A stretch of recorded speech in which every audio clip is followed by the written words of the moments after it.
एक बड़ी रोचक कथा सुनाऊं आपको। राजस्थान में एक मंदिर है, उनका नाम है श्रीनाथ जी। हमारे गोवर्धन पर्वत पर आज से 550 वर्ष पूर्व प्रकट हुए श्रीनाथ जी का दिव्य स्वरूप उनको कहते हैं श्रीनाथ जी। वो गोवर्धन नाथ ही हैं, एक भुजा ऊपर दूसरी भुजा कमर पे, ऐसा सुंदर स्वरूप है गोवर्धन नाथ जी का। तो 550 वर्ष पहले वो मुगल आक्रांताओं की वजह से ब्रज छोड़ करके राजस्थान चले गए। तो वहीं श्रीनाथ जी के मंदिर में, ठाकुर जी के बगल में ही मंदिर में छोटे से इतने बड़े गोपाल जी विराजते हैं, अंगूठा के बराबर के लड्डू गोपाल। उनको कहते हैं नवनीत प्रिया। नवनीत कहते हैं मक्खन को, और प्रिय मतलब जो प्रेम करे, मक्खन के प्रेमी नवनीत प्रिया। तो नवनीत प्रिया जी जो हैं ये रसोई घर में जाके भोग लगाते हैं। मतलब मंदिर से इनका सिंहासन जाता है मंदिर की रसोई में, और वहां रसोई में पकवान जैसे ही बने जाते हैं वो सारे पकवान इनके सामने रखे जाते हैं, वहीं बैठ के पाते हैं ये प्रेम से। तो नियम वही होता है कि सामने पहले मीठा वस्तु रखो, उसके बाद थोड़ा नमकीन रखो, फिर दाल रखो, फिर चावल रखो, रोटी रखो, ऐसे ठाकुर जी का भोग सजाया जाता है। अच्छा, मंदिरों में तो थाली में भोग नहीं रखते, पूरी की पूरी कढ़ाई ठाकुर जी के आगे रख देते हैं और थाली अलग से रखते हैं। ठाकुर जी आपको जो बढ़िया लगे अपने अनुसार लेकर के पा लेना। और ठाकुर जी के सामने बड़े बड़े कढ़ाई रखी। तो उस दिन पुजारी जी से गलती ये हो गई कि सामने मिठाई रखवे की जगह, खीर रखवे की जगह उनने कढ़ी रख दी। कढ़ी रख दी, कढ़ी के पीछे चावल रख दिए, चावल के पीछे मिष्ठान रखा और सब सजा दिए सामने। और सजा करके रसोई घर की किवाड़ लगा के 45 मिनट का भोग लगता, 45 मिनट के लिए पुजारी जी चले गए। 45 मिनट बाद जैसे ही पुजारी जी भीतर आए तो क्या देखा, सिंहासन पर ठाकुर जी है ही नहीं। ठाकुर जी है ही नहीं वहां पर। पुजारी जी बोले, अरे भैया ठाकुर जी कहां गए? पूरे मंदिर में हल्ला है, वो सब इकट्ठे है गए, ठाकुर जी कहां चले गए? कोई ने कही, बोले छोटे से ठाकुर जी हैं, है सके इनमें कढ़ाइयन में गिर गए हों, छानो। तो सिंहासन के आगे वाली जो कढ़ी की कढ़ाई ही कही जैसे ही छानी, तो जैसी छानी तो वहां में ठाकुर जी निकल आए। अब तो महाराज पुजारी जी बड़े जोर से हंसे, बोले अरे लाल जी को कढ़ी इतनी भा गई, इतनी बढ़िया लगी कढ़ी की वहां में कूद ही गए। अब तो भैया रोज कढ़ी बनेगी ठाकुर जी के काज। अब तो कोई भी उत्सव हो, कछु भी हो, रोज कढ़ी बन रही है, रोज ठाकुर जी के आगे कढ़ी रखी जावे। 10 दिन तक रोज कढ़ी रखी, तो 10वें दिन रात में सपने में पुजारी जी के सपने में ठाकुर जी आ गए और रोने लगे जोर जोर से। पुजारी जी बोले, ठाकुर जी रो काई को रहे हो? बोले मैं यहां मारे रो रहा हूं, तुम रोज कढ़ी को भोग लगा रहे हो। बोले मैं तो यहां मारे लगा रहा हूं, बाद में आप कढ़ी में कूद गए, इतनी बढ़िया लगी कि वहां में डूब ही गए, तो हमको लगी कढ़ी ज्यादा पसंद आ गई है, तो रोज कढ़ी को भोग लग रहा है। ठाकुर जी बोले, अरे मैं कढ़ी में कढ़ी खावे को ना कूदो, तो फिर काय को कूदे? बोले तुमने खीर दूर रख दी, मैं तो खीर खावे जा रहा हूं, बीच में कढ़ी पड़ गई, सुबह में गिर गो। अब तुमको लगी कि मुझको कढ़ी पसंद है, तो रोज कढ़ी को भोग लगा रहे हो। भैया मैं तो खीर खावे जा रहा हूं। फिर पुजारी जी ने क्षमा मांगी, अरे हमसे अपराध है गयो। तब से फिर ठाकुर जी को मिठाई आगे रखी जाए, वाके पीछे नमकीन सामग्री रखी जाए। तो बंधुओं, ऐसे लाड़ लड़ाओगे ना घर के ठाकुर जी को, तो ठाकुर जी फिर मूर्ति नहीं लगेंगे, साक्षात ठाकुर जी लगेंगे, आनंद देंगे, सुख मिलेगा आपको। उनके प्रति ये भावना मत रखो कि ये मूर्ति है, इसके सामने भोग रखना नहीं। ये हमारे घर को लाला है, या लाला के काजे आज कहा नयो बना में, कहा बढ़िया बना में, कहा प्रेम सो बना में, जो काऊ देना ये पावे आ जाए। अरे वो कौन सी बाई, कर्मा बाई के पिताजी तीर्थ यात्रा पे गए, अपने गोपाल जी अपनी लाली को दे गए। बोले लाली रोज ठाकुर जी को भोग लगा के पइयो। कर्मा ने सोची कि रोज ये भोग खामेंगे, वाके बाद बचो कुचो हमें खानो है। यही पिताजी बता के गए। वाकू का पता ही कि सामने केवल थाली रख दी जाए और कुछ ना हो। कर्मा बाई रोज खिचड़ी बनाती बिना नहाए धोए, और बिना नहाए धोए खिचड़ी बनाती, दांतुन करती रहती, और वाकू लगती कि नीचे तक खिचड़ी जल रही होगी, तो दांतुन से ही चला देती वह खिचड़ी को, और वह खिचड़ी को पात्र में रख के अपने ठाकुर जी के सामने रखती। भोग लगा लो ठाकुर जी, बढ़िया बनी है, नमक मिर्च सब ठीक है ना, सो चाट के वो देख लेती, हाँ सब ठीक है पाओ। अब बाकू का पता भोग कैसा लगे। 10 मिनट 15 मिनट है गए, 1 घंटा है गया, ठाकुर जी ने भोग नहीं लगायो। करमेती बाई आई, हमारे पिताजी के हाथ से तो रज रज के पाओ, आज हमने बनाई है तो पानी रहे हो। अरे पिताजी कह के गए पहले तुम्हारो भोग लगानो फिर पानो, मुंह को भूख लग रही है, तुम खाओगे नहीं तब तक मैं ना खा सकूं, अब जल्दी तो भोग लगाओ। ठाकुर जी भोग नहीं लगा में तो कर्माबाई बोले रुक जाओ, पिताजी को आन दो, मैं पिताजी से कह दूंगी इन गोपाल जी को वापस कर आओ, दूसरे गोपाल जी लाओ। क्यों, ये भोग ही ना लगा मैं। वाह की ऐसी सहज सरल भावना की महाराज ठाकुर जी प्रकट है करके कर्माबाई के हाथ से खिचड़ी पाते। ऐसी कृपा हम पे कब होएगी ठाकुर जी की? ऐसी कृपा ठाकुर जी हम पे कब करेंगे? तब करेंगे जब हमारी भावना कर्माबाई जैसी शुद्ध हो, पवित्र हो, निर्मल हो। हम केवल ठाकुर जी को भगवान मान के उनकी सुबह शाम आरती बत्ती करते हैं, चना चनौरी को भोग लगाते, ठाकुर जी मिलेंगे कभी? कभी ना मिलेंगे। प्रेम से भोग लगाओ, प्रेम से सजाओ, प्रेम से, प्रेम को प्रधान रखो। और एक बात कह दूं आपको, यदि आपकी भक्ति में प्रेम प्रधान है ना, तो किसी से पूछने की जरूरत नहीं है कि हम कैसे भोग लगाएं, कैसे पूजा करें। तुम यदि प्रेम से जैसे करोगे ना, ठाकुर जी को वैसा स्वीकार है।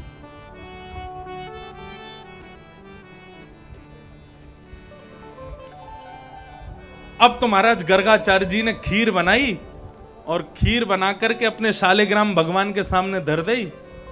जय हो मेरे शालिग्राम त्वदीयम वस्तु गोविंद तुभ्यमेव समर्पयेत ग्रहण सुमुखो भुक्त्वा प्रसीद परमेश्वर। भोग लगाओ प्रभु। और गर्गाचार्य जी का एक नियम था, भोग ठाकुर जी के सामने रख के उसके बाद वो 1 माला करते थे, और जब तक 1 माला नहीं होती थी तब तक भोग नहीं उठाते थे। अब जैसे ही यहां पर गर्गाचार्य जी 1 माला करवे के काजे बैठे, तो भीतर आंगन में खेल रहे ठाकुर जी खेलते खेलते रुक गए। बलराम जी बोले लाला कहा भयो, रुक काई को गयो? गुटमुन चलते हैं ठाकुर जी, अभी चलनो आवे ना है। ठाकुर जी मनी मन बलराम जी से बोले एक भगत आयो बाहर, माने बढ़िया खीर बनाई है, और खीर बना के अब भोग लगावे के काजे बुलाए रहो है। बढ़िया केसर डाली है, इलायची डाली है, बहुत सुंदर खीर बनाई है, अधोटा दूध में पकाई है, बढ़िया लग रही है। खूब सारी शक्कर डाली है, गुड़ डालो है, बढ़िया सुंदर, मुंह में पानी आ रहा हो मेरे तो। बलराम जी बोले तो लाला फिर इंतजार काहे को करो, जाओ जाके भोग लगाओ। ठाकुर जी बोले ठीक है अब ही जाऊं। अब तो गुटमुन चल के ठाकुर जी बाहर आए, और गर्गाचार्य जी की जो खीर बनी उनके ठाकुर जी की, वो उठा के ठाकुर जी पान लगे। बैठ करके लाल जी पान लगे। यहाँ गर्गाचार्य जी की जैसे ही माला पूरी भई, उनने माथे से लगा के माला रखी। जय हो मेरे गोपाल जी, सामने देखो तो खीर को पात्र गायब। अरे लाल जी इतनी बढ़िया लगी खीर, खा गए। लेकिन तभी जैसे ही बगल में देखो तो बगल में पूरा मोह सुनो भयो खीर थे, और लाला बैठ करके खीर पा रहे हैं, नंद के लाला। गर्गाचार्य जी बोले राम राम राम, मेरे ठाकुर जी की खीर, मेरे ठाकुर जी को भोग झूठो कर दियो, पूरा भोग उठा करके यहीं झूठो करके खा लियो। अरे यशोदा जल्दी आ देख, तेरे लाला ने कहा कि मेरे ठाकुर जी के भोग को झूठो कर दियो याने। यशोदा मैया दौड़ी दौड़ी आई, आकर के बोली बाबा क्षमा कर दो, छोटो लाला है, बाकू लगी होगी बढ़िया मीठी वस्तु है, या हमारे खा गए हो उठा के, बाकू अभी पता ना है कि भोग के बीच में उठा में ना है, आप क्षमा कर दो, गुस्सा मत होइयो। गर्गाचार्य जी बोले फिर से गोबर का चौका लगाओ, फिर से नई सामग्री लाओ, सब झूठा हो गया, फिर से बनाऊंगा, फिर से भोग लगाऊंगा। ठाकुर जी गर्गाचार्य जी को देखने लगे, बोले बड़ो विचित्र बाबा है, पहले भोग बनावे, भोग लगावे के काजे बुलावे, हम भोग लगावे काजे आ जाएं तो मैया तो शिकायत कर दे। गर्गाचार्य जी ने फिर से 2-2.5 घंटा में साफ सफाई करवा के फिर से खीर बनाई। नई खीर बना के ठाकुर जी को पधराई। बोले ठाकुर जी छोटा सा बालक है, अबोध बालक है, जानता नहीं, आपकी खीर खा गया, झूठा कर दिया, आप फिर से भोग लगाओ। और फिर से भोग लगा करके वो माला करवे बैठे, इतने में भीतर खेल रहे ठाकुर जी फिर रुक गए। बलराम जी बोले कावे हो लाला? बोले भगत ने फिर से खीर बनाई और अब की बार पहले तो ज्यादा स्वादिष्ट बनाई है। तो कावे हो? बोले मेरो तो मन कर रहा हो खावे को। बलराम जी बोले लाला मत जावे, फिर से शिकायत कर देगो मैया। तो बोले करन दो, शिकायत हो जाएगी लेकिन जीव स्वाद तो मिल जाएगा। तो फिर जाके लगाया भोग। ठाकुर जी घुटमुन गए, जाकर के पात्र उठाया, पात्र उठा करके पान लगे, खूब आनंद आ रहा हो ठाकुर जी को। इतने में गर्गाचार्य जी की आंख खुली। अब तो महाराज आग बबूला हो गए। गर्गाचार्य अपने ठाकुर जी को उठाने लगे। बोले अरे यशोदा, तेरे देख लाला ने फिर से मेरे ठाकुर जी की खीर झूठी कर दी। अब मैं नहीं रुकूंगा, मैं अपने ठाकुर जी को लेके गौशाला में जाऊंगा, दूर जाकर के मां भोग लगाऊंगा, यहां नहीं रुकूंगा। यशोदा मैया चरणन में गिर गई। बोले जैसे तैसे आप पधारे वृंदावन, हमारे घर को पवित्र करवे के काजे रुके भय हैं। या बालक की या लीला पे आप कोपित मत हो, नाराज मत हो प्रभु। वो तो बड़ी गरीमत मारो कि आपके शालिग्राम नहीं खाए हमारे लाला ने, नहीं तो ये तो भगवान को भी खा जाए। नंद बाबा शहद ते स्नान करामे, गीते स्नान करामे, तो याकू लगे कि शालिग्राम मीठो है गयो होगो, सोई आके मुंह में धर ले शालिग्राम में। आपके ठाकुर जी छोड़ दिए, या बात की बड़ी मेहरबानी है, नहीं तो अब ये लाला कछु ना कहेगो, मैं आपको कमरा में बंद कर दूंगी, आप फिर से भोग लगाओ। गर्गाचार्य जी तीसरी बार भोग लगाने के लिए बैठे। मैया यशोदा ने कन्हैया को ले जा करके कक्ष में बंद कर दिया। अब तो जंगला पे खड़े होकर के ठाकुर जी देख रहे हैं गर्गाचार्य जी को। बोले बाबा बार बार हमारी शिकायत कर दे, तू अब के बुला, अब के बताऊं तो मैं। अब 1 वर्ष को बालक जब गुस्सा करे ना तो बड़ो प्यारो लगे, बड़ो सुंदर लगे। ठाकुर जी इतने सुंदर लग रहे हैं, गुस्सा कर रहे हैं गर्गाचार्य जी पर। बोले अब के बुला तू। अब के गर्गाचार्य जी ने फिर से खीर बनाई। जंगला में से ठाकुर जी देख रहे हैं और गर्गाचार्य जी उनको देख देख के बढ़िया बढ़िया वस्तु और डाल रहे हैं। वहां में इलायची डाल रहे हैं, गुड़ डाल रहे हैं, शक्कर डाल रहे हैं, केसर डाल रहे हैं, गुलाब जल डाल रहे हैं। ठाकुर जी के मुंह में और पानी आ रहा है। गर्गाचार्य जी बोले अब खा के दिखाओ। बोले तू भोग तो लगा, हम अवैया में। गर्गाचार्य जी ने अब के भोग लगाया। वो गोहे ठाकुर जी, और नन्ना बालक अबोध बालक है, अब नहीं आएगा, आप प्रेम से भोग लगाओ। और जैसे ही माला जपने के लिए बैठे, ठाकुर जी नीचे उतरे, जंगला से किवाड़ खोली और निकल करके घुटमुन चल के बाहर आए। और जैसे ही खीर को पात्र उठायो और जैसे ही पानो शुरू कियो, गर्गाचार्य जी के तुरंत नेत्र खुले। जैसे ही नेत्र खुले तो नन्हे से बाल कृष्ण प्रभु ने शंख चक्र गदा पद्म धारण करके चतुर्भुज रूप में दर्शन करा दिया। एक भुजा से स्वयं खीर खाने लगे, उसी भुजा से गर्गाचार्य जी को खीर खिलाने लगे। नन्हे से बालक की 4 भुजाएं प्रकट हो गईं। ये दृश्य देख करके गर्गाचार्य जी नतमस्तक हो गए, दंडवत हो गए। बोले प्रभु क्षमा कर दो, मैं आपके रूप को पहचान नहीं पाया। भगवान बोले अब क्षमा मत मांगो, इधर आओ। और जो झूठी खीर ठाकुर जी स्वयं पा रहे थे, वो अपनी ही झूठे हाथ से खीर लेकर के अब गर्गाचार्य जी को खिला रहे हैं। गर्गाचार्य जी तो आंखों से अश्रुपात करने लगे, आनंदित हो गए। जय हो भगवान, आपकी बड़ी कृपा। ठाकुर जी बोले हमने अपना रूप इसलिए दिखाया है, मैया यशोदा को बता मत देना कि हम कौन हैं, क्योंकि कल जब तुम हमारी जन्मपत्री देखोगे तो तुमको सब पता चलने वाला है कि हम कौन हैं, हमारा रूप क्या है, हम विधाता हैं, परमात्मा हैं। तो कहीं तुम यशोदा के आगे हमारा अपना मुंह खोल दो कि ये भगवान है, इसलिए हम आज ही तुमको सतर्क कर रहे हैं। मैया यशोदा हमको प्रेम करती है, गोदी में सुलाती है, अपना दूध पिलाती है, ये मान करके कि हम वाके लाला हैं। यदि वाकू पतो चल गई कि हम विधाता हैं, हम भगवान हैं, तो दिन रात हमारी पूजा करेगी, मंदिर बनवा देगी, मंदिर में खड़ो कर देगी। और मंदिर की पूजा हमको नहीं चाहिए। ये ब्रजवासी तो हृदय से प्रेम करते हैं, हमको वही प्रिय है। इसलिए मैया को बताना मत कि हमारा रूप क्या है। गर्गाचार्य जी बोले जो आज्ञा मैं नहीं बताऊंगा। दूसरे दिन नामकरण संस्कार गर्गाचार्य जी ने जब किया तो बड़े भैया का नाम रखा राम, लेकिन बल की अधिकता होने के कारण मैया इनको सब बोलेंगे बलराम।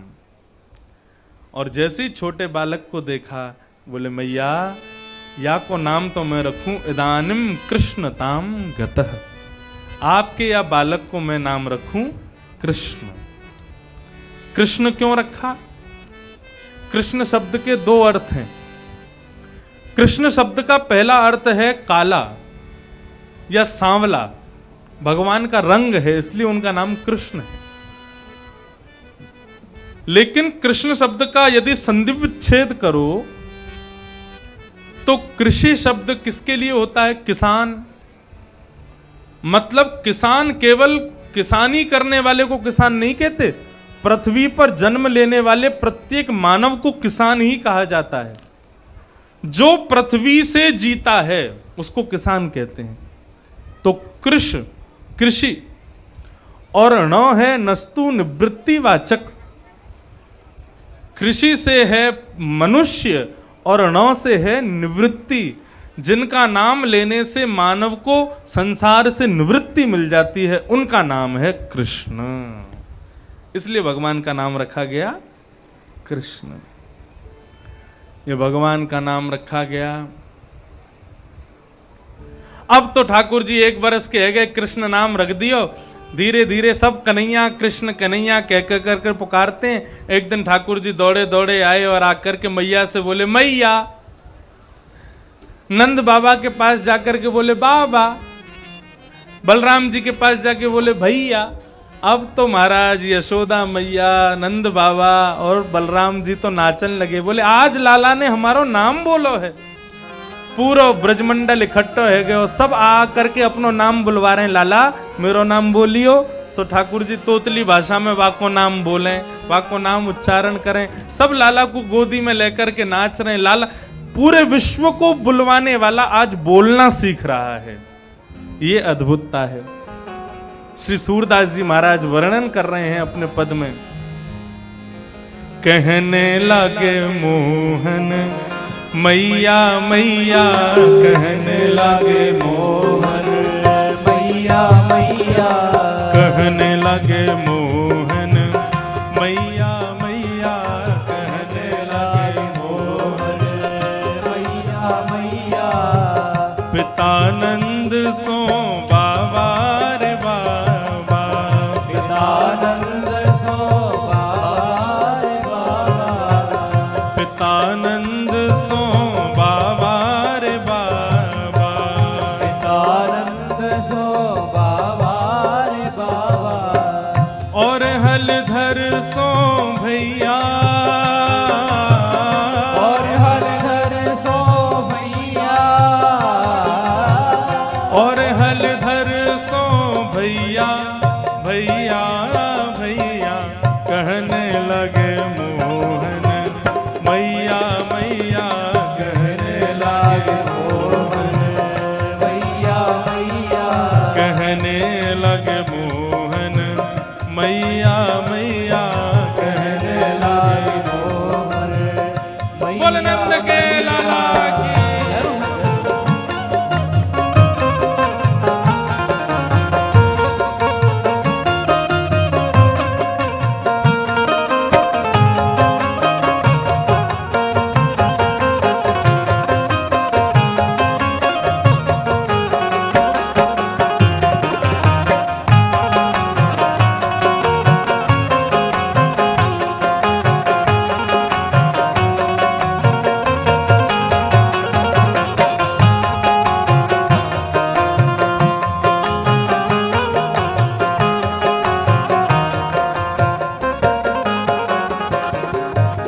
ऊंचे चढ़ चढ़ कहत यशोदा, ऊंचे चढ़ चढ़ कहत यशोदा, ऊंचे चढ़ चढ़ कहत यशोदा, ऊंचे चढ़ चढ़ कहत यशोदा।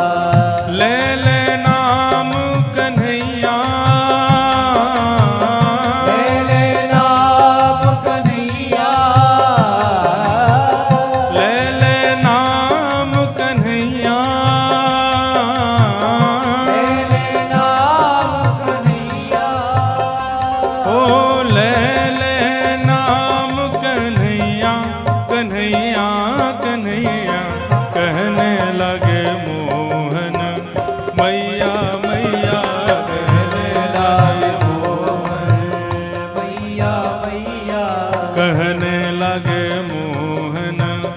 मैया मैया कहने लगे मोहन, मैया मैया।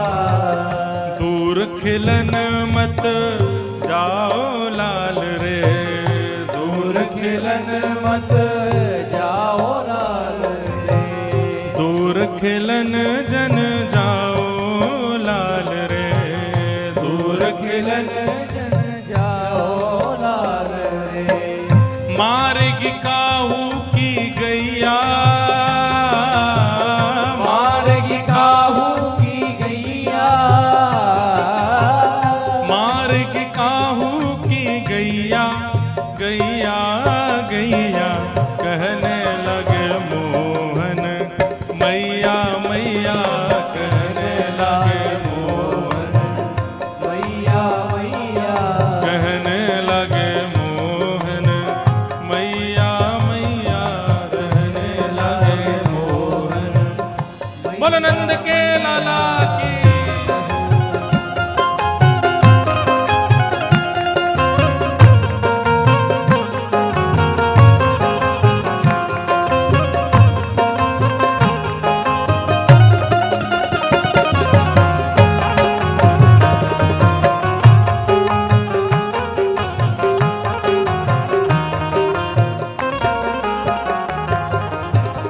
मणिखंबन प्रतिबिंब विलोकत, मणिखंबन प्रतिबिंब विलोकत, मणिखंबन प्रतिबिंब विलोकत, मणिखंबन प्रतिबिंब विलोकत।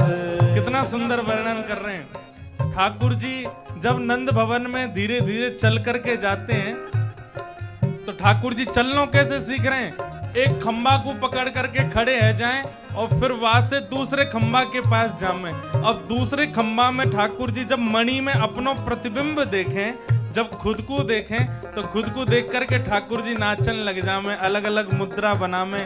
कभी सिर पे हाथ रखें, कभी कमर पे हाथ रखें, कभी दोनों कंधान पे हाथ रखें। अपने आप को देख करके ठाकुर जी नाच रहे हैं। सूरदास जी वर्णन कर रहे हैं, मणिखंबन प्रतिबिंब विलोकत, मणिखंबन प्रतिबिंब विलोकत। हो नाचत कुंवर कन्हैया, नाचत कुंवर कन्हैया, नाचत कुंवर कन्हैया, कन्हैया कन्हैया कहने लगे मोहन, मैया मैया कहने लगे मोहन, मैया मैया। कहने लगे मोहन, मैया मैया कहने लगे मोहन। मैया मैया। ओ सूरदास प्रभु तुमरे दरस को, सूरदास प्रभु तुम्हारे दरस को, सूरदास प्रभु तुमरे दरस को, सूरदास प्रभु तुम्हारे दरस को। चरणन की बलि जैया, चरणन की बल जैया, चरणन की बल जैया, जैया जैया कहने लगे मोहन, मैया मैया कहने लागे मोहन, मैया मैया। कहने लगे मोहन, मैया मैया कहने लगे मोहन, मैया मैया। कहने लगे मोहन, मैया मैया कहने लगे मोहन, मैया मैया। कहने लगे मोहन, मैया मैया कहने लागे मोहन, मैया मैया। ऐसे महाराज जी ठाकुर जी धीरे धीरे मैया भैया बाबा कह के पुकार रहे हैं। अब लाल जी है गए 3 वर्ष के, और जैसे ही 3 वर्ष के भये अब तो महाराज ऐसी चौकड़ी भर के भागे कभी या घर में, कभी वाह घर में, कभी कोई गोपी के पास, कभी कोई गोपी के पास। यशोदा मैया सुबेरे लाला को उठा के ब्यारू करा, नाश्ता करा दे, के बाद लाला को भोजन कहीं होवे, ब्यारू कहीं होवे। ऐसा ठाकुर जी आनंद कर रहे हैं। श्रृंग्यग्निड्यंश्च जल द्विज कंटके। श्री सुखदेव जी महाराज ने श्लोक के एक पद में ठाकुर जी के सारे ऊधम बता दिए। कैसो कैसो ऊधम मचा में ठाकुर जी। श्रृंगी गैयान के सींगन ने पकड़ ले, और एक सींग पे ठाकुर जी, दूसरे सींग पे बलराम जी। अब सींग को पकड़ के गैया के सिर को हिलाने लगे। जैसे ही गैया खड़ी है जाए तो दोनों लटक जामे। अब सींगन पे जब दोनों लटक जामे तो गैया उनको लेके भागे कहां पे, जहां गोबर को ढेर होवे। गैया भी खेले ठाकुर जी के संग, लेके जामे और जाकर के गोबर के ढेर के पास जाकर के, और गैयान के सींग में घी की और मक्खन की मालिश होवे रोज। तो चीकने चीकने सबरे सींग हैं गैयान के। ठाकुर जी जैसे पकड़े और गैया खड़ी है जाए तो ठाकुर जी को हाथ फिसलन लगे। इतने में गैया गोबर के ढेर के पास चली जावे। ठाकुर जी को हाथ जैसे ही छूटे तो गले गले गोबर में जाके ठाकुर जी गिर जामे। फिर के मैया बचैयो, अरे मैया मुकु निकारियो। मैया के लाला मुकु तो ऐसा लगे तो पूर्व जन्म को सूकर दिखे। कितनों नवाए दो, कितनों तैयार कर दो, कितनों सजाए दो, आके या गोबर में ही खेले। ठाकुर जी बोले हाँ मैया तो को ना पता, मैं पूर्व जन्म को सूकर हूं, पहले बरा बन के आया हूं मैं, अब कृष्ण बन के आया हूं। श्रृंगी अग्नि से खेलते हैं। चूल्हे में जलती हुई लकड़ी को निकाल करके और फिर बलराम जी के पीछे भागेंगे। ला मेरी गेंद दे, ते मेरी गेंद चुराई। बलराम जी फिर गेंद दे दें। ऐसे ऐसे ऊधम मचा में श्रृंगी अग्नि ड्यमष्टि। ड्यमष्टि गलीन में जो कुकर सूकर डोले कहाँ हैं, ठाकुर जी इनके पीछे भाग के दौड़ के और बंदरन को और कुकरन को पकड़ करके उनके ऊपर बैठ जामे और फिर उनके मुंह को खोलें। फिर उनके दांत गिने कितने दांत हैं आके, और फिर बाद दांत को गिन के नीम की दांतन तोड़ के लामे, बंदर के मुंह में नीम घुमा दें, बंदर को दांतन कराए दें। श्रृंगी अग्नि ड्यमष्टि जल में खेलते हैं, नदी में कूद जाते हैं। फिर मैया से कहते हैं मैया बचाइयो। यशोदा मैया आवेगी, लाला मुंह को हाथ पकड़ा अपनो। जैसे मैया को हाथ पकड़े तो मैया को भी खींच लें, फिर वही नदी में मैया को भी कुदा दें। द्विज ब्राह्मणों के साथ में खेलते हैं ठाकुर जी। कैसे खेलते हैं ब्राह्मणन के संग? पूजा खेल खेलें ठाकुर जी सब अपने ग्वाल बालन के संग में। खूब सारे पत्ता सूखे ने इकट्ठो करके वहां में आग लगा दें और फिर चारों तरफ ग्वाल बाल बैठ जामे और सूखे सूखे चूरा बना के सूखे पत्तान को, और फिर ठाकुर जी कहें अब जब मैं कहूँ स्वाहा तो सबरे डाल दी हूँ। बोले हाँ ठीक है। ऐसे मंत्र बोलेंगे उल्टो सीधो, स्वाहा सबरे डाले मामे स्वाहा। सब बालक पूछें लाला या हवन करबे तो का होएगो? बोले मलूक सी छोरी ते ब्याह है जाएगो हम सबन को। ऐसा ठाकुर जी ऊधम मचा में। एक ग्वाला बोले लाला हम लोग यज्ञ हवन तो कर रहे हैं, लेकिन जब तक ब्राह्मण भोजन नहीं कराएंगे तब तक हवन पूरा ना मानो जाए। भगवान बोले ठीक है आज ब्राह्मणों को निमंत्रित करे आओ। सब ब्रजवासी गए ब्राह्मणों के पास। ग्वाल बाल ब्राह्मणन के पास गए और जाके बोले अरे भैया आज भोजन मत बनवाइयो घर में। बोले क्यों? बोले आज हमारे लाला ने यज्ञ कियो है और वह यज्ञ की प्रसादी पावे के काजे आपको आनो है। अब सब ब्राह्मण मनी मन सोचें, बोले नंद भवन में भोजन है, इसका मतलब 2-4 सामग्री नहीं 56 प्रकार की सामग्री बनेंगी। और हम कितनों मना करते रहे नंदरानी यशोदा जबरदस्ती बहुत सारो खवाए दें। तो भैया कहा करेंगे, बोले आज दोपहर को भोजन मत करो और सवेरे को नाश्ता मत करो, सीधे रात में ही भोजन पाएंगे। घरवारी तो कहती बोली अरे सुनो, बोले हाँ बताओ, बोले आज भोजन मत बनाइयो। बोले क्यों?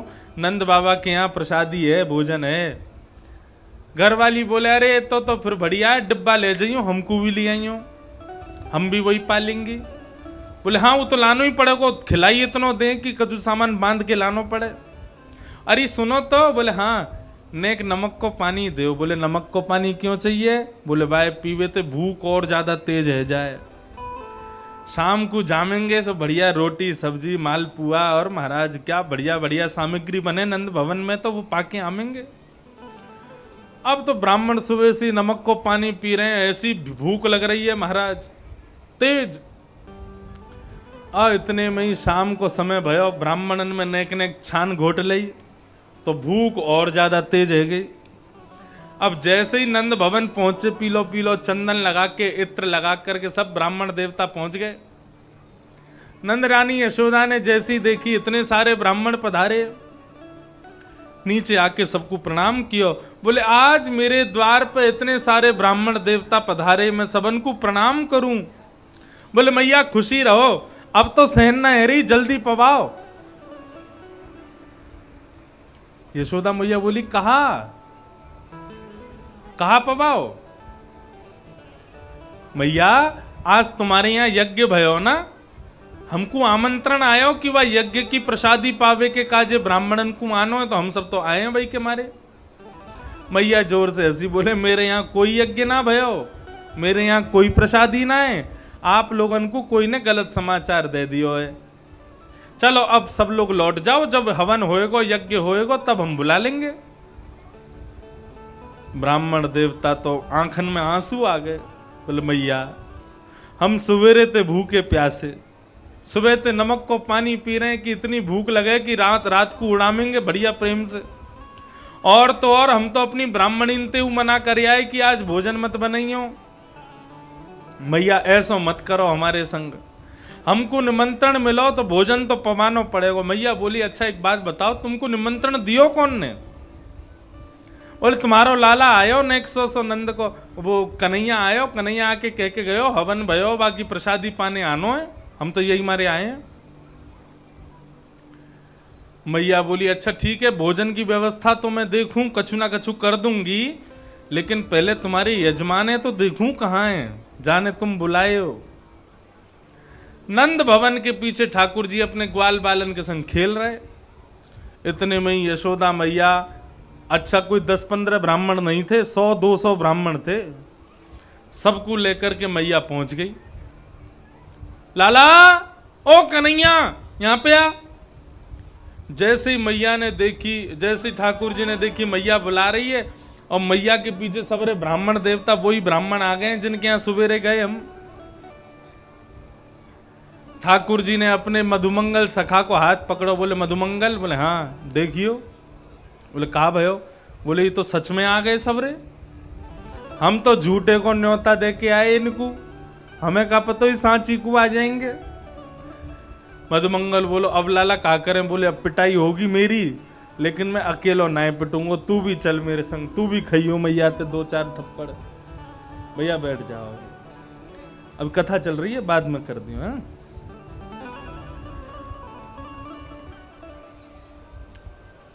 तू भी पिटियो मेरे संग। अब तो मधुमंगल को लेकर के ठाकुर जी जैसे ही बढ़े आगे, मैया ने कान पकड़ो, है रे लाला, ज्यों ज्यों बड़ो है तो जा रहा हो, त्यों त्यों तेरे उधम बढ़ते जा रहे हैं। ये सबरे कौन खड़े हैं मेरे पीछे? इनको तेने भोजन को न्योता दियो, इनको भोजन को निमंत्रण दियो। ठाकुर जी ने ब्राह्मण देवतान के मुखमंडल को देखो, सबन के मुंह सूख रहे भूख के मारे। ठाकुर जी बोले मैया तेरी सौ खा के कहूं, मुंह को तो ये ना पता इनको घर कौन सी गली में, ये सबरे ऐसे ही आ गए, मैंने ना बुलाए। ब्राह्मण बोले मैया झूठ बोल रहे हैं लाला, ये हमको निमंत्रण दे के आए सवेरे। मैया बोली देख लाला मैं जान तो गई हूं तेने निमंत्रण दियो, लेकिन अब ये बता अब कहा करूं, इनको भोजन कैसे पवाऊं? ठाकुर जी बोले मैया एक काम कर, हमारो खेल खेल की पूजा ही पूजा खेल खेल को हेरो। तो खेल खेल की पूजा में खेल खेल को सब काम भयो तो खेल खेल कोई भोजन होएगा। ये सब भी सूखे सूखे पत्ता हाथ में उठा करके बोल दें कि अरे भैया मोहन थार बहुत बढ़िया बनी है, पूरी सब्जी बहुत बढ़िया बनी है, अरे वाह बढ़िया रायता बहुत जोर को बनो है। जैसे बिना मंत्रण के बिना सामग्री के हवन भयो वैसे बिना पकवानन के इनको भोजन है जाएगा, है गो काम बराबर। ऐसो ऐसो ऊधम मचा में ठाकुर जी। अब तो महाराज ठाकुर जी सब ग्वाल बालन के संग खेलें। ठाकुर जी बोले एक बात बताओ रे भैया, सबरे हम गोकुल में रहे, मैं और दाऊ दादा तो ऐसे हट्टे टगड़े, तुम सबरे इतने पतरे पतरे काईकू हो। सब ग्वाल बाल बोले लाला तोकू तो बढ़िया माखन मिश्री खावे को मिले, हमको थोड़ी मिले। ठाकुर जी बोले क्यों, तुमको क्यों ना मिले? गोकुल में इतनी सारी गैया, हर घर में गैया है, क्यों ना मिले तुमको? ग्वाल बाल बोले लाला मथुरा को राजा कंस है ना, वहां ने सब ब्रजवासीन पर प्रतिबंध लगा रखो है, कोई भी अपने घर में गौरस रख ना सके। जितनो मक्खन घी दही दूध सब होवे ना वहां में से नेक हम रख सकें, बाकी को सब हमको मथुरा भेजनो पड़े कर के रूप में, टैक्स के रूप में। यदि हम मक्खन दूध घी दही यदि मथुरा नाए भेजें और यदि वाकई सैनिक आकर के हमारे घर में देख लें कि भाई दूध मक्खन घी दही रखो है, तो वो मृत्यु दंड दे में या हमारे घर वाले हमको मक्खन दूध दही खान ना दें। अब तू तो राजा को बेटा है, नंद बाबा राजा हैं ब्रजमंडल के, तो को तो सब खावे पीवे को मिले, हमको थोड़ी मिले। भगवान ने मनी मन सोचा कि भाई मथुरा के इस कंस को तो हम बाद में देखेंगे, पहले ब्रजवासियों को मक्खन मिश्री खवाया हो जाए। ठाकुर जी बोले तो राजी राजी नहीं मिलता तो चोरी करके खाओ। तुमको राजी से यदि मक्खन मिश्री दूध दही नहीं मिलता तो चोरी करके खाया करो। ग्वाल बाल बोले लाला तू जो कहेगो सो करेंगे, लेकिन चोरी नहीं करेंगे। क्यों चोरी क्यों ना करेगो? हमारी मैया के कि चोरी करवे ते ब्याह ना होवे, या हमारी चोरी ना करेंगे। ठाकुर जी बोले ऐसो पतर पूछरा सो बनो रेगो, ऐसो पत्रो दुबरो रेगो तो तेरो ब्याह ना होएगो, नेक्स्ट शरीर बना ले तब ब्याह होएगो तेरो। और यदि कल से तुम लोग हमारे संग चोरी नहीं करोगे तो फिर तुम लोग अपनी मंडली अलग रखो, मैं और दाऊ दादा अलग रहेंगे। जैसी ही अलग हवे की बात करी तो ग्वाल बाल बोले लाला तू जो कहेगो सो करेंगे, लेकिन तू हमसे दूर मत जावे। ठाकुर जी बोले तो फिर कल से चोरी शुरू। अब तो महाराज ठाकुर जी घर घर में जामे, जा घर ते मक्खन मिल जावे वहीं ते पामे। कोई ऊंचे छींके पे लगो हो तो में डंडा मार के नीचे तो फोड़ के खा ले। कोई घर में जामे नीचे ग्वाल बाल खड़े हो में वाके ऊपर 4 ग्वाल बाल, वाके ऊपर 3 ग्वाल बाल, सबके ऊपर ठाकुर जी और फिर माखन खामे, नीचे सबन को खवामे और स्वयं खामे सो ख्वामे, मरकान भोक्षण बंदरन को भी खवामे। मरकान भोक्षण विभजति सचेन नात्रिभांडम भिनत्ति। और इतना ही नहीं करते हैं, कहीं बचा कुचा जैसे पेट भर गयो सबन को, अब माखन बच गयो तो भगवान बोले अब ये बचो भयो माखन मथुरा कंस के पास में जावेगो तो कहा करूं नात्री भांडम भिनत्ति, वह बचे भय माखन की मटकी को भी फोड़ दे में। किसी भी प्रकार से मथुरा चला नहीं जाए मक्खन। वास्तव में ठाकुर जी ने चोरी इसीलिए की कि ये सद वस्तु माखन है, ये असद कंस के पास में नहीं जानी चाहिए, इसलिए ठाकुर जी चोरी कर रहे हैं। ठाकुर जी जानते हैं कि कल को सब मुंह को चोर कह के बुलाएंगे, लेकिन मेरे ब्रजवासीन के काजे, मेरी गौ माता की सद वस्तु के काजे यदि मैं चोर कहलाऊं तो वो को राजी है, लेकिन मैं मथुरा नहीं जान दूंगा। सब गोपी ने जाकर के महाराज यशोदा मैया से शिकायत कर दी तो यशोदा मैया ने लाला पकड़ लिए, बोले लाला तू चोरी करे, मुंह को ऐसी खबर मिली है। ठाकुर जी बोले मैया ना ही सबरी झूठ बोल रही है, मैं चोरी ना करूं, सब प्रमाण दे दिए मैया ने। बोले सबने प्रमाण दिए, सबूत दिए कि तू चोरी करे। तो ठाकुर जी कहने लगे, बोले मैया मैं चोरी ना करूंगा, लेकिन मेरी एक बात मान ले तू। क्या कह रही हैं?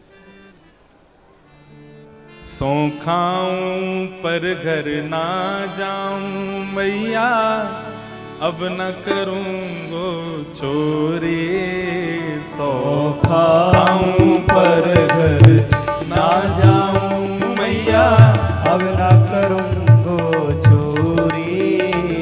सौ खाऊं पर घर ना जाऊं मैया, अब न करूंगो चोरी। सौ खाऊं पर घर ना जाऊं मैया, अब ना करूंगो चोरी। सौ खाऊं पर घर ना जाऊं मैया, अब न करूंगो चोरी। सौ खाऊं पर घर ना जाऊं मैया, अब ना करूंगो चोरी। पर सांची कह कब लावेगी तू दुल्हन मोको गोरी। सांची कह कब लावेगी मैया, मोको दुल्हन गोरी। पर सांची कह कब लावेगी तू मोको दुल्हन गोरी। साची कह कब लावेगी तू, मोको दुल्हन गोरी। ठाकुर जी मैया से कह रहे हैं, मैया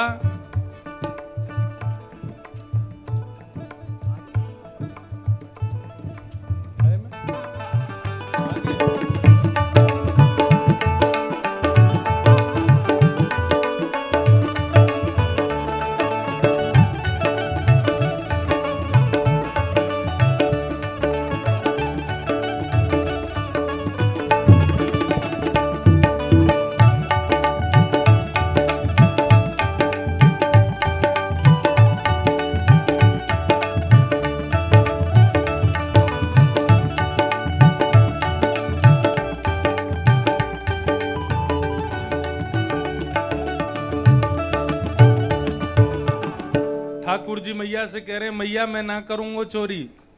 सौ खा के कह रहा हूं, सौगंध खा के कह रहा हूं, लेकिन तू मोको एक वचन दे। बोले कहा?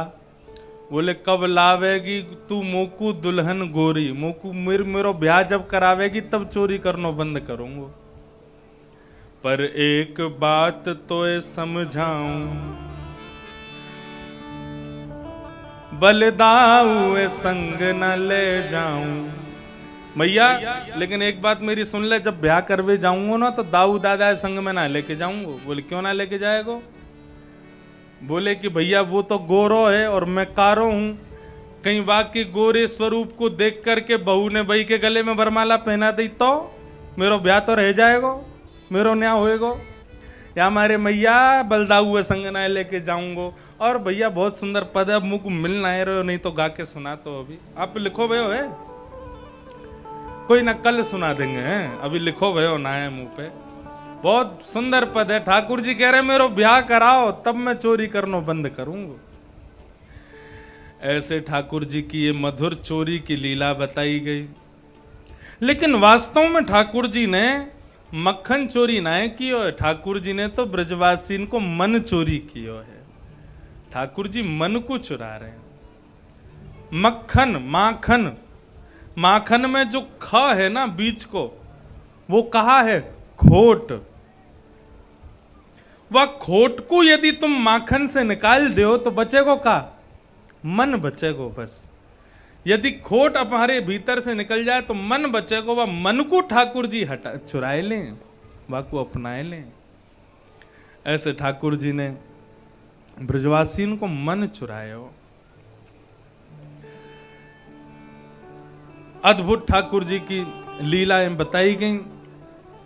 एक दिन सवेरे सवेरे यशोदा मैया दही बिलोए रही, इतने में ठाकुर जी आए और दोनों भुजान के बीच में आके खड़े है गए और मैया से बोले मैया एक बात बता। बोले कहा बताऊं? बोले तो को अपनो पूत प्यारो है कि दूध प्यारो है? यशोदा मैया बोली मुँह को तो मेरो लाला प्यारो है, मुँह को दूध प्यारो थोड़ा ही है। तो मैया फिर एक काम कर, अपनी गोद में मुंह को लिटा करके मुंह को अपनो दूध पिवा। 4 वर्ष के है गए कन्हैया, लेकिन अबऊ मैया को ही दूध पीवे और मैया की गोद में लेट करके मैया को दूध पीने लगे। बंधुओं, इतने में ही सामने अंगीठी पे जो गैया का दूध औंट रहा था, उसने मन में विचार किया कि आज ठाकुर जी मेरा भोग नहीं लगाएंगे, आज ठाकुर जी मुझे स्वीकार नहीं करेंगे, और यदि आज ठाकुर जी मुझे स्वीकार नहीं करेंगे तो मैं जीवित रह करके क्या करूं। और अंगीठी पे पक रहे उस दूध ने स्वयं को नष्ट करना शुरू कर दिया। उफन करके वो दूध बाहर आकर के गिरने लगा। जैसी मैया ने देखा कि सामने दूध उफन रहा है, बाहर आ रहा है, तो ठाकुर जी को दूर पटक करके मैया गई और बाद दूध को संभालने लगी। ठाकुर जी इतने में खड़े है गए, मैया झूठ बोले मोते कि मुंह को मेरो लाला प्यारो है, और बाद दूध को देख के मुंह छोड़ के पटक के भग गई बा के पास। तू मैया अभी मेरे रूप को ना है जाने, बड़े बड़े योगी, बड़े बड़े तपी, बड़े बड़े तपस्वी योगी मेरे दर्शन के काजे 3-3 युगन तक तपस्या करें, तब भी मेरो एक क्षण को दर्शन होवे, और मैं तेरे यहाँ लाला बन के आया हूं, तेरे संग खा रहा हूं, पी रहा हूं, सो रहा हूं, आनंद कर रहा हूं, तू मेरे मूल को ना समझ पा रही है। बंधुओं, कहने का अभिप्राय, जो ठाकुर जी जाके घर में आ जामे ना, फिर ठाकुर जी चाहे कि वो सदा सर्वदा मेरे पास रहे, मुंह से दूर नहीं जावे। एक तो मैं तेरे घर में आयो और तू मुंह को अकेलो छोड़ के चलो जाए। लोग बाग शादी में जामे और अपने घर में तालो लगा जाएं, ठाकुर जी को अलमारी में बंद कर जाएं और उनके सामने सूखे चना चनोरी धर जाएं। ठाकुर जी हम तो जा रहे हैं मालपुआ खावे, तुम चना चनोरी ते काम चलाइयो। ऐसे ठाकुर जी कभी मिलेंगे? अपने ठाकुर जी को सदा अपने संग रखो। भक्त दूर होवे वो ठाकुर जी को प्रिय नहीं है। हमारे छोटे से लाल जी हैं, हमारे संगी ही चले। अभी हम भिंड में रुके हैं तो भिंड आए हुए हैं। आप पूछोगे तो 4 घंटा के काजे आप यहाँ कथा करवे आओ, वो क्या करें? अरे 4 घंटा उनके सबरे ग्वाल बाल वहीं प्रकट है जाएं, माँ उनकी गैया बछड़ा बछिया हाथी घोड़ा सब उनके सामने रखे रहें। जैसी हम किवाड़ बंद करके आवे सोई ठाकुर जी प्रकट है जाएं, गैया प्रकट है जाएं, बछड़ा प्रकट है जाएं, ग्वाल बाल पर माँ ऊधम मचावे सबरे। कभी बिस्तर पे कूदें, कभी सोफा पे कूदेंगे, पूरे कमरा में ऊधम मचावेंगे। जैसे ही हम वापस पहुंच जाएंगे सोई फिर से अपने सिंहासन पे बैठ जाएंगे।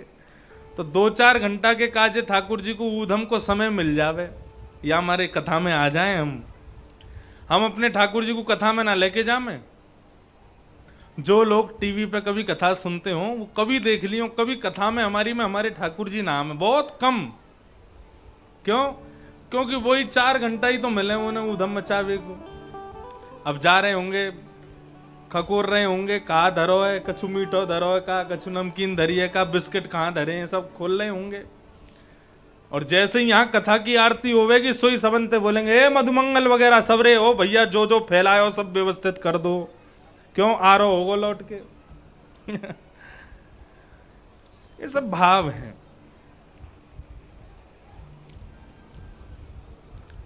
ठाकुर जी बोले मैया तुम मोकू प्रेम ना करे।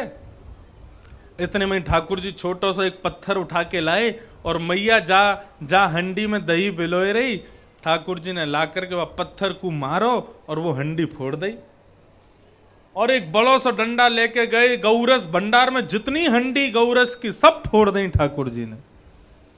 बोले तो को दूध प्यारो ना, ले सब तेरे दूध है बहा दूंगा आज मैं। यशोदा मैया ने जैसे ही ये दृश्य देखो मैया को क्रोध आयो। बोले ज्यो ज्यो बड़ो है तो जा रहो कन्हैया, त्यों त्यों ऊधम करतो रे। अगर याकू मैंने दंड नहीं दियो, ने डांटो फटकारो नहीं तो बिगड़ जाएगो। लालनाथ बहुवो दोषात ताड़नाथ बहुवो गुणात, तस्मात् पुत्रम च शिष्यम च ताड़येत न तु लाड़ेत। शास्त्राज्ञा करते लाड़ करने में बहुत ज्यादा दोष होते हैं और ताड़ना करने में बहुत ज्यादा गुण होते हैं। इसलिए चाहिए पुत्र और शिष्य के लिए माता पिता ज्यादा लाड़ ना करें, ताड़ना करके रखा करें। थोड़ी थोड़ी ताड़ना करते रहोगे तो बालक बिगड़ेंगे नहीं। यशोदा मैया पीछे पीछे दौड़ रही है, छड़ी लेके आगे आगे ठाकुर जी दौड़ रहे हैं। आज तो कुछ छोड़ूंगी नहीं, ज्यो ज्यो बड़ो है तो जा रहा ऊधम करता रे, आज तो कुछ छोड़ूंगी नहीं, आज तो को अच्छे से हाथ दिखाऊंगी। ठाकुर जी आगे आगे दौड़ रहे हैं, मैया पीछे पीछे दौड़ रही है। एक जगह जाके ठाकुर जी को पकड़ लियो और ला करके उखल से बांध दियो। 3 बार तो ठाकुर जी बंधे ही नहीं, रस्सी छोटी पड़ जाए बार बार। इतनी बड़ी बड़ी रस्सी मैया लेके आवे, लेकिन जैसे ही बांधवे को बैठे सोई रस्सी छोटी पड़ जाए। ठाकुर जी मानो मैया को बता रहे हो, मैया मैं विधाता हूं, मुंह को कोई बांध ना सके। लेकिन जैसे ही मैया के मुखमंडल पर पसीने देखे, ठाकुर जी ने प्रश्वेत के बिंदु देखे, श्रमित होती हुई मैया को देखा, तो ठाकुर जी प्रेम आतुर हो गए। और जैसे ही प्रेमातुर ठाकुर जी हुए, सोई रस्सी बंध गई और ठाकुर जी उकल से बंध गए। मानो भक्त के हृदय में जब तक प्रेम प्रकट नहीं होगा तब तक वो भक्त ठाकुर जी को बांध नहीं सकता। ठाकुर जी मानो ये बता रहे हो कि मुझे यदि कोई बांध सकता है तो केवल प्रेम पाश में बांध सकता है। प्रेम की रस्सी से मैं बंधता हूं, उसके अलावा मुझे कोई बांध नहीं सकता। ठाकुर जी बंध गए। अब मैया तो वहां से चली गई, ठाकुर जी धूप में खड़े हैं। इतने में ठाकुर जी को लगी आगे 2 वृक्ष खड़े हैं यमलार्जुन के, इनके नीचे जाके न छाया में खड़े हो जाऊं, तो खिसक खिसक के ठाकुर जी आगे गए। यमलार्जुन वृक्ष 2 निकल रहे थे, बीच में थोड़ी जगह थी। ठाकुर जी उनके बीच से जैसे ही निकलने लगे, ठाकुर जी के अंग का स्पर्श होते ही दोनों वृक्ष टूट करके गिर गए और कुबेर के पुत्र नलकूवर और मणिग्रीव दोनों उस वृक्ष में से प्रकट हो गए। प्रकट होकर के उन्होंने भगवान की स्तुति गाई। वाणी गुणानुकथने श्रवणो कथाया, हस्तौ च कर्म सुमनस्तव पादयोर्नः, स्मृत्यां शिरस्तव निवास जगत् प्रणामे, दृष्टि सतां दर्शनेस्तु भवत्तनूनाम्। नलकूवर मणिग्रीव भगवान की स्तुति गा रहे हैं। हे प्रभु, हम पर ऐसी कृपा कर दो कि हमारी वाणी आपके गुणानवादों को गाया करे, हमारे कान आपकी कथा सुना करें, हमारे हाथ आपके कर्म किया करें, हमारे चरण आपकी प्रदक्षिणा किया करें, हमारा मन आपके श्री चरणों का सदा सर्वदा स्मरण करता रहे, हमारा सर सदा सर्वदा आपके सन्मुख झुका रहे। प्रभु, दृष्टि में केवल आपका दर्शन हो या फिर तनु नाम आपके ही जो अंश हैं उन संतों का हम दर्शन करते रहें। प्रभु, ऐसी कृपा कर दो। भगवान ने नलकूबर मणिग्रीव को आशीर्वाद दिया और दोनों वहां से मुक्त होकर के वैकुंठ को प्रस्थान कर गए। भगवान बोले, भले आदमी मुझे खोल जाते, मैंने तुम दोनों को मुक्त किया, दोनों कृपा पाके चले गए, मुंह को तो बंधो ही छोड़ गए। नलकूबर मणिग्रीव ने आकाश से कहा, प्रभु आप प्रेम पाश में बंधे हो और इस प्रेम बंधन में जिसने आपको बांधा है वो ही खोल सकता है और कोई नहीं खोल सकता। पेड़ों की गिरने की जोर की आवाज हुई, यशोदा आदि ब्रजवासी सब दौड़े दौड़े आए तो देखा 2 पेड़ टूटे पड़े हैं और उनके बीच में ठाकुर जी खड़े हैं। मैया ने तुरंत रस्सी खोली, लाला को हृदय से लगाया और इतने बड़े बड़े पेड़ मेरे लाला के ऊपर गिर गए। मैया ने तुरंत नंद बाबा से कही, बोले अब हम गोकुल में नहीं रहेंगे, चलो यहां से। कहां चलें? तब नंद बाबा के छोटे भैया ने बताया, बोलो एक वन है, वाको नाम है वृंदावन, एक नवीन वन है, वहीं चलो, वहां चल करके रहेंगे। और सब गोकुलवासी ठाकुर जी के साथ अपने अपने घरन को छोड़ करके वृंदावन की ओर जा रहे हैं। चलो मन वृंदावन की ओर, वृंदावन की ओर, चलो मन वृंदावन की ओर, चलो मन वृंदावन की ओर, चलो मन वृंदावन की ओर, चलो मन वृंदावन की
वृंदावन में यमुना किनारा, वृंदावन में यमुना किनारा, वृंदावन में यमुना किनारा, वृंदावन में यमुना किनारा, नाचत नंद किशोर,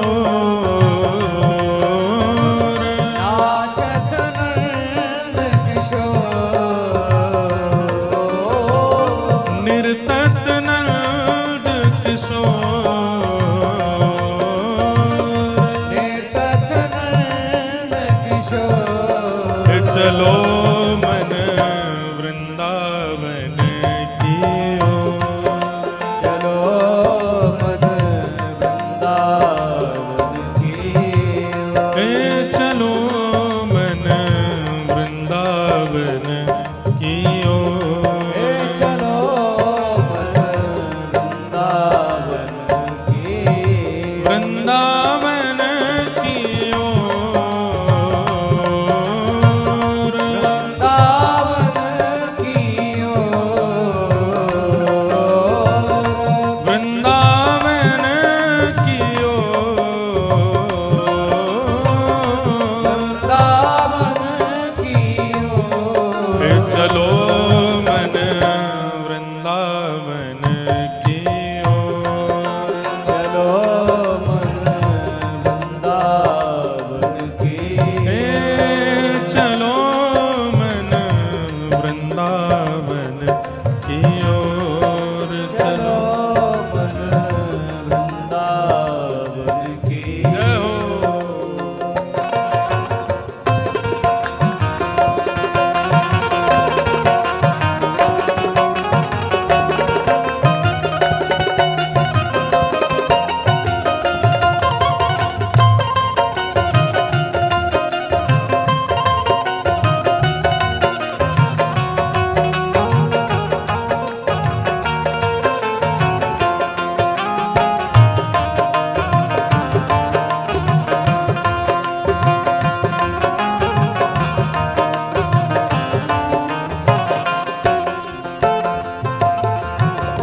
जहाँ विराजत राधा रानी, यहाँ विराजत राधा रानी, जहाँ विराजत राधा रानी, जहाँ विराजत राधा रानी, नटवर नंद किशोर,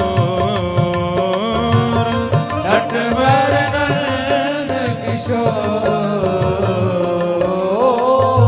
नटवर नंद किशोर, नटवर नंद किशोर, चलो मन वृंदावन की ओर, चलो मन वृंदावन की चलो मन वृंदावन की ओर, चलो मन वृंदावन गाओ सब लोग, वृंदावन वृंदावन वृंदावन रहो रे, वृंदावन वृंदावन वृंदावन रहो रे, वृंदावन वृंदावन वृंदावन रहो रे, वृंदावन वृंदावन रहो रे, वृंदावन की गलियों में राधे राधे कहो रे, वृंदावन की गलियों में राधे राधे कहो रे, श्री वृंदावन की गलियों में राधे राधे कहो रे, वृंदावन की गलियों में राधे राधे कहो रे, जय राधे राधे राधे जय राधे राधे राधे जय राधे राधे राधे जय राधे राधे राधे जय राधे राधे राधे जय राधे राधे राधे जय राधे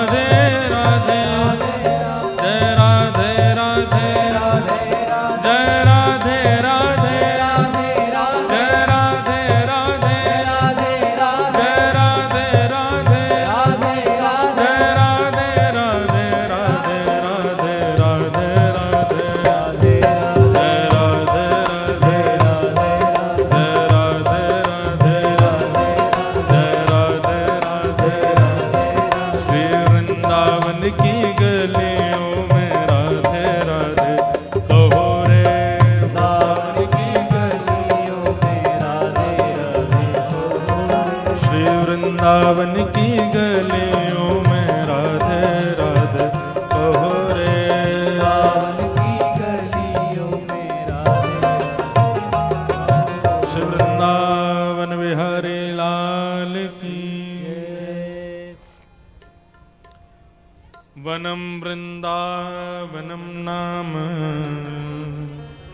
पशव्यं नवकाननम् गोप गोपी गवां सेव्यं पुण्याद्री प्रणवेरुधम। सब ब्रजवासी वृंदावन आ गए। माताएं बहनें बिल्कुल शांति का परिचय दें, बिल्कुल शांति से सब लोग सुनेंगे। जो भाई लोग पीछे बाहर खड़े हुए हैं वो अगर चाहें तो यहाँ माताओं के पीछे थोड़ी जगह है, आके सब लोग बैठ जाओ। कथा बैठ के सुननी चाहिए, खड़े खड़े नहीं सुननी चाहिए। मां धूप में बाहर खड़े हैं तो इससे बढ़िया अंदर आकर के सब लोग बैठ जाओ, वहां बैठ के कथा सुनो। भगवान और समस्त गोकुलवासी वृंदावन पधारे। वृंदावनम संप्रविश्य सर्वकाल सुखावहम। वृंदावन में आकर के सबको बहुत सुख मिल रहा है, सबको बहुत आनंद मिल रहा है।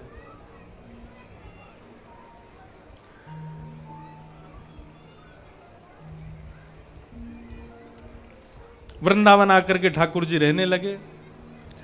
एक दिन ठाकुर जी ने अघासुर का वध किया। अघासुर एक अजगर सांप के रूप में आया था। इतना विशाल मुख खोल लिया कि लोग सब ग्वाल वालों को लगने लगा कोई गुफा है। अंदर प्रवेश कर लिया तो जैसे ही अंदर प्रवेश किया उसने अपना मुख बंद कर लिया, विष उगलने लगा मुख में। सब ब्रजवासी मूर्छित हो गए। ठाकुर जी ने उसके कंठ में जाकर के अपने शरीर को इतना फुलाया, बीच से अघासुर फट गया और सारे ब्रजवासियों की रक्षा हो गई। लेकिन अघासुर को मारने की ये बात ब्रजवासियों ने, सब ग्वाल बालों ने घर पर जाकर के एक एक वर्ष के बाद बताई। मतलब जैसे मानो आज भगवान ने अघासुर मारा और उसके एक वर्ष पूर्ण होने के बाद ब्रजवासी जब अपने घर जा रहे हैं तो कह रहे हैं मैया आज लाला ने अजगर मारो, सांप मारो। एक वर्ष का लंबा समय, इतना समय क्यों लगा सब ब्रजवासियों को? एक वर्ष पुरानी बात एक वर्ष बाद क्यों बताई? तब कहते हैं कि ब्रह्मा जी सब ग्वाल बालों का हरण करके ले गए थे। क्यों हरण करके ले गए थे? ठाकुर जी समस्त ग्वाल बालों के साथ में वन में भोजन कर रहे थे। और कैसे भोजन कर रहे थे? विभ्रद वेणुम जठर पटयो श्रांगवेत्रे च कक्षे वामे पाणे मृषण कवलम तत्फलम लांगुलेषु तिष्ठन् मध्ये स्वपरिसृहिदो हासयन् नर्मभिस्वे स्वर्गे लोके मिषति विभुजे यज्ञ भुक् बालकेली।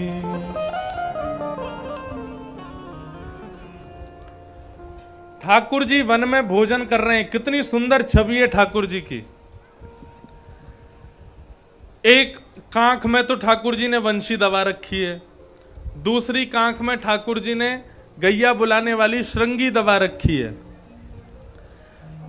और वामे पाणौ मृषण कवलम तत्फलम लांगुलीषु, अपने वाम हस्त कलम में बीच में तो चटनी रखी है, हरी चटनी, और उंगलियों के बीच में अलग अलग अचार लगा रखे हैं। आम का अचार, टेंटी का अचार, नींबू का अचार, मिर्च का अचार, ऐसे उंगलियों के बीच में अचार है और बीच में यहाँ चटनी है। और अपने दाहिने हाथ में रोटी को गोल गोल उसको बना करके एक रोटी खाते हैं, फिर एक अचार चाटते हैं, फिर दूसरी रोटी खाते हैं, फिर दूसरा अचार चाटते हैं, फिर तीसरी रोटी खाते हैं। ऐसे ठाकुर जी वन भोज कर रहे हैं। ऐसी मधुर दर्शन करके सब देवता भी आनंदित हो रहे हैं। लेकिन ब्रह्मा के हृदय में यह संशय प्रकट हुआ कि ये भगवान नहीं हो सकते। यज्ञ भोक्ता भगवान इतनी पवित्रता का ध्यान रखते हैं, इतना सब कुछ पवित्रता से खाते पीते हैं, और यहां पे ऐसे बिल्कुल कुछ भी जो मुंह में आ रहा है सब लेते जा रहे हैं। ये भगवान नहीं है। जैसे ये भावना प्रकट हुई ब्रह्मा की, तो ब्रह्मा जी ग्वाल बालों को हरण करके ले गए। भगवान कहीं दूर गए थे किसी बछड़ा बछिया को लेने, इतने में ही लौट के आए तो देखा सब ग्वाल बाल कोई भी नहीं है। भगवान ने तुरंत नेत्र बंद करके देखा तो पता चला कि ब्रह्मा ने सब किया है। भगवान बोले अच्छा, हमारी परीक्षा। माताएं बहनें थोड़ी शांत हो जाएं, थोड़ा निवेदन है हाथ जोड़ करके, बिल्कुल शांति का। बीच में माताएं बहुत बात कर रही हैं, थोड़ी शांति का परिचय दें, कथा सुने ध्यान से। ब्रह्मा जी सब ग्वाल बालों का हरण करके चले गए। ठाकुर जी ने सब ग्वाल बालों का रूप धारण स्वयं कर लिया, और जितने ग्वाल बाल हरण किए ब्रह्मा ने सब बन करके भगवान घूमने लगे। भगवान सबका रूप धारण करके घूमने लगे। अब 1 वर्ष बाद जब ब्रह्मा को लगा कि वो बहलूपिया कृष्ण अब रो रहा होगा अपने ग्वाल बालों की याद में, जाके देखूं उसको। जैसे ही ब्रह्मा जी आए नीचे, तो जितने ग्वाल बालों को हरण करके ऊपर ले गए थे वो सब नीचे घूम रहे थे। ब्रह्मा जी बोले माए बाप, ये तो बहुत बड़ा अपराध हो गया हमसे, हमने तो बहुत बड़ा गलत कर दिया। ये तो जितने ग्वाल बाल हरण किए सब यहां प्रकट हो गए, इसका मतलब तो ये भगवान है। लेकिन भगवान ने एक लीला की। ब्रह्मा जी जैसे ही पृथ्वी पर देखने के लिए आए कि ग्वाल बाल हैं कि नहीं, इतने में ही स्वयं श्री कृष्ण ब्रह्मा का रूप धारण करके ब्रह्मलोक चले गए, और ब्रह्मा जी के द्वारपालों से कह गए यदि कोई दूसरा बहलूपिया हमारे जैसे दिखने वाला ब्रह्मा आवे तो मार पीट के भगा देना उसको। अब ठाकुर जी तो भीतर ब्रह्मा बन के बैठ गए। असली ब्रह्मा पहुंचे। असली ब्रह्मा पहुंचे तो द्वारपालों ने किवाड़ लगा दिए। द्वारपालों ने दरवाजे बंद कर दिए। बोले कौन हो तुम? बोले हम ब्रह्मा हैं। कौन हो क्या पूछते हो? बोले अरे तेरे जैसे ब्रह्मा बहुत देखे हमने, हमारे असली ब्रह्मा तो भीतर बैठे हैं, तू भाग यहां से। पूरी वृत्तांत जब बताया तब ब्रह्मा जी ने स्वीकार कर लिया कि मैं नकली ब्रह्मा हूं। बोले असली वही हैं जो भीतर बैठे हैं, एक बार मुझे उनका दर्शन करा दो। बोले रुक जा, पूछ के आते हैं। भीतर जाके पूछा, बोले ठाकुर जी वो नकली ब्रह्मा खड़ा है बाहर, क्या करना है? बोले लेके आओ। जैसे ही ब्रह्मा जी भीतर प्रवेश किए तो सबको तो भगवान ब्रह्मा के रूप में दिख रहे थे, लेकिन ब्रह्मा को भगवान साक्षात नारायण के रूप में दिख रहे थे। जैसे ही दर्शन किया, चरणों में प्रणाम करते हुए क्षमा मांगने लगे। बोले प्रभु मुझे क्षमा कर दो। नौमिड्यते प्रभु पुषेटडिदंबराय गुंजावतं सपरिपेच्छल सन्मुखाय वन्यस्त्रजे कवलवेत्र विशाल वेणु लक्ष्मश्रिये मृदुपदे पशुपांकजाय। स्तुति गाई ब्रह्मा जी ने भगवान की, लेकिन भगवान ने उनको क्षमा नहीं किया। और भगवान समस्त ग्वाल बालों को लेकर के ब्रह्मलोक से पुनः पृथ्वी पर आए तो सबको पता ही नहीं चला कि हम मूर्छित हो गए थे, हमारा हरण हो गया था। सबने आज जाकर के अपने अपने घरों में बताया कि मैया लाला ने सांप मारो, जबकि मारा 1 वर्ष पहले था। ऐसी ये लीला हुई। ठाकुर जी धीरे धीरे बड़े पौगंड अवस्था में प्रवेश कर गए। 6 वर्ष से 10 वर्ष के बीच की आयु को पौगंड अवस्था कहते हैं। ठाकुर जी अब गैया चराने के लिए जाते हैं, और जब गैया चरा करके लौटते हैं तो गायों की धूल में धूसरित होकर के आते हैं। मैया उनकी आरती उतारती, ऐसी मधुर स्वरूप ठाकुर जी का सब दर्शन करते हैं। धेनुकासुर एक गधे के रूप में राक्षस आया, भगवान ने बलराम जी के द्वारा धेनुकासुर का वध करवाया। क्यों करवाया? बड़ी सुंदर कथा है। ठाकुर जी को अब नींद नहीं आती रात में। क्यों? बोले यमुना में एक नाग प्रवेश कर गया, उसका नाम है कालिया नाग। जब तक उसको यमुना से भगा नहीं देंगे तब तक हमको चैन नहीं पड़ेगा। लेकिन कालिया नाग को कैसे भगा मैं? क्यों? हमारे जो बड़े भैया हैं बलराम जी, ये भी शेष नाग हैं, शेष नाग के अवतार हैं। अब इनके सामने दूसरे नाग को मारेंगे तो ये देख नहीं पाएंगे, हमको मारने नहीं देंगे। एक नाग दूसरे नाग को मारने देगा? कभी नहीं मारने देगा। ऐसा क्या करें कि किसी दिन खेल में ये हमारे साथ नहीं जावें तो हम कालिया नाग को मारें। तभी ग्वाल वालों ने कहा कि लाला एक बगीचा है, वहां में एक राक्षस रे, वहां को नाम है धेनुकासुर, वो गधा के रूप में है। हम लोग वहां खेलवे जामे तो वो हमको दुलत्ती मारे, लाला तू वाकू मार दे। ठाकुर जी बोले हमने सबरे राक्षसन को मारवे को ठेका ले रखो है का? एक आध राक्षस को बलराम जी से उमरवाओ। बलराम जी बोले हाँ हाँ कितना बड़ा राक्षस ले आओ, हम तो छोटे मोटे राक्षस हैं, पूतना आदि हमारे लाला को दे दें, बड़े राक्षस आएंगे तो हम मारेंगे। बलराम जी को लगा कि आज हम राक्षस मारने जाएंगे तो जैसे राक्षस को लाला मारता है तो पूरा ब्रजमंडल कंधे पर लेकर के घूमता है लाला को, सब जय जयकार करते हैं, कृष्ण कन्हैया लाल की जय, नंद के लाला की जय। ऐसे सब लोग मेरी भी जय जयकार करेंगे जब मैं राक्षस मार के आऊंगा। लेकिन ठाकुर जी ने एक बड़ा सुंदर खेल रचा, श्री दामा को संग में भेजा। बोले काम करो। क्या? बोले जैसे धेनुकासुर को ये मार देना, तुम पूरे ब्रजमंडल में आके ये हल्ला मत मचाना कि बलराम जी ने राक्षस मारा, तुम ये कह देना बलराम जी ने गधा मारा, बस। बोले उससे क्या होगा? बोले उससे ये होगा कि भाई गधा मारा, ये सुनकर के कोई इनकी प्रशंसा तो करेगा नहीं, सब हंसी उड़ावेंगे और ये हमसे नाराज हो जाएंगे। ये नाराज होके कल हमारे संग घूमने नहीं जाएंगे, कल ही कालिया नाग को हम मार देंगे। और ऐसा ही हुआ। धेनुकासुर का वध करके जैसे ही बलराम जी लौटे तो श्री दामा आगे आगे जय जयकार करता हुआ चल रहा है, बलराम जी की जय हो, बोल नंद के लाला की जय हो, बोल रोहिणी नंदन कने बलराम की जय हो। बलराम जी फूले नहीं समा रहे हैं, बोले आज हमारी आरती होगी, माला पहनाएंगे, ब्रजवासी खूब पुष्प वर्षण करेंगे, हमने राक्षस मारो।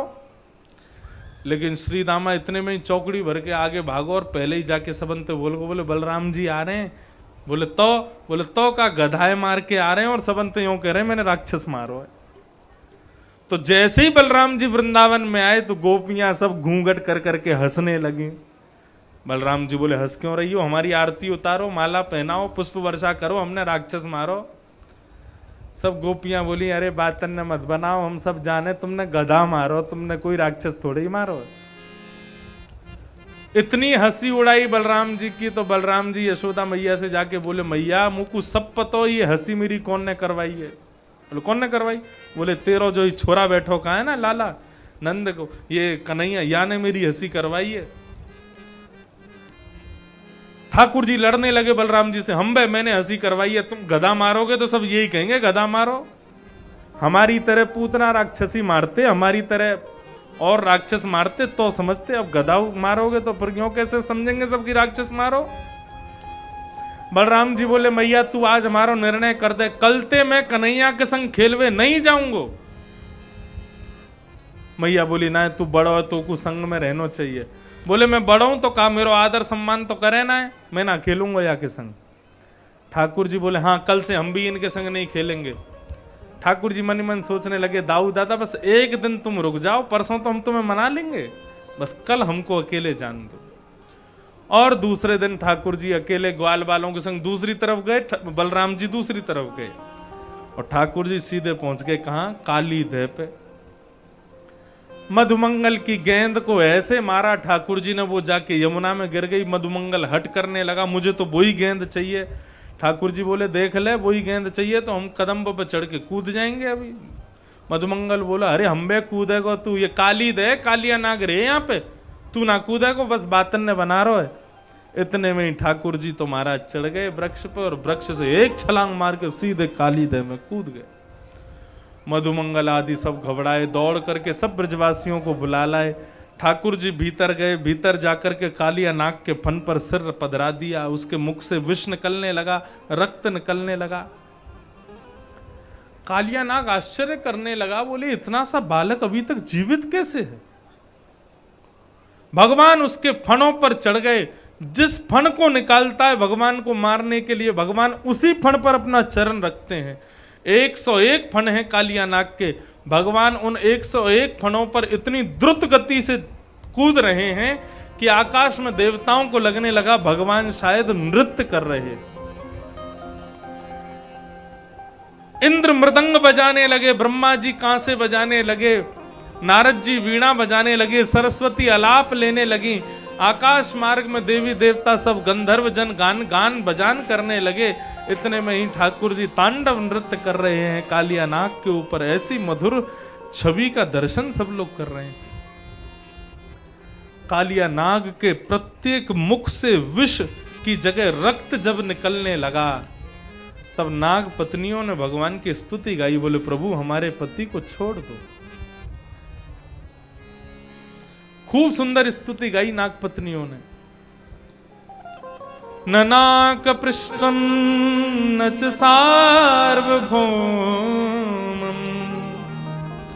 न पारमेष्ठ्यम न रसाधिपत्यम न योग सिद्धे अपुनर्भवं भा वाञ्छन्ति यत्पादिरज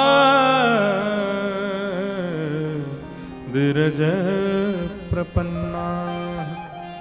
हे प्रभु हमें कुछ नहीं चाहिए, बस सदा सर्वदा के लिए आपके चरण जो हैं इनका चिन्ह हमारे मस्तिष्क पर बना रहे, ऐसी कृपा कर दो। तो नागों के फणों पर जो चिन्ह बने हैं वो ठाकुर जी के श्री चरण हैं। वांछन्ति यत्पाद रज प्रपन्ना, हमें केवल आपके चरण रज सिर पर बनी रहे, ऐसी कृपा कर दो। ऐसा कहा, भगवान कालिया नाग के ऊपर से नीचे कूद गए और कालिया नाग को कहा कि हमारी यमुना जी छोड़ के तुम चले जाओ। बोले कहाँ जाऊं? बोले प्रभाषित क्षेत्र में चले जाओ। और इस प्रकार कालिया नाग यमुना छोड़ करके प्रभाषित क्षेत्र में चला गया। बोलो कालिया मर्दन भगवान की।